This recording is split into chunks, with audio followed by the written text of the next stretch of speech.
রাহুলের কারণে ভারতীয় ক্রিকেট দলের কোচ হতে চান না লখনৌ সুপার জায়ান্টস এবং অস্ট্রেলিয়ার বিশ্বকাপ জয়ী কোচ জাস্টিন ল্যাঙ্গার। কেন? নমস্কার দর্শক বন্ধুরা, আপনাদের স্বাগত জানাই নিউজ ওয়েভ 24x7-এ। ফের চর্চায় ভারতীয় ক্রিকেট দলের উইকেটরক্ষক ব্যাটসম্যান রাহুল। এর আগে তাঁর সাথে তার দল অর্থাৎ লখনৌয়ের মালিক সঞ্জীব গোয়েঙ্কার দুর্ব্যবহার এবং আসন্ন টি-20 ক্রিকেট বিশ্বকাপে সুযোগ না পাওয়ার জন্য শিরোনামে এসেছিলেন তিনি। তবে এবার কেন চর্চায় রাহুল?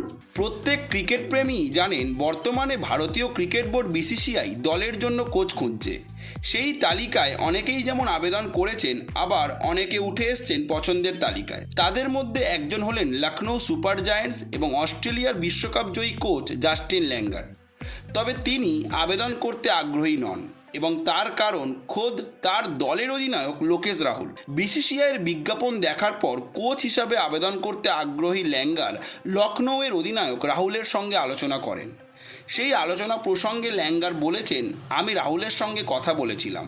ও আমাকে বলেছিল, তুমি যদি মনে করো কোনো আইপিএলের দলকে কোচিং করানো চাপের এবং রাজনীতি রয়েছে, তাহলে ভারতীয় দলের দায়িত্ব নেওয়া তোমার উচিত হবে না, কারণ ওখানে এই দুটোই হাজার গুণ বেশি।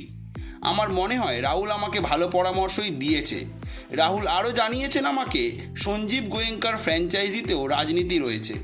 ল্যাঙ্গার আরও বলেছেন, চাকরি হিসাবে দুর্দান্ত হলেও এই মুহূর্তে আমার জন্য উপযুক্ত হবে না ভারতীয় দলের দায়িত্ব নেওয়া। দায়িত্ব নিলে সবসময় দলের সঙ্গে থাকতে হবে। 4 বছর অস্ট্রেলিয়া দলের সঙ্গে কাজ করার অভিজ্ঞতা রয়েছে আমার। কাজটা বেশ কঠিন এবং ক্লান্তিকর। যদিও ভবিষ্যতে কোনো জাতীয় দলের সঙ্গে যুক্ত হওয়ার সম্ভাবনা উড়িয়ে দেননি ল্যাঙ্গার।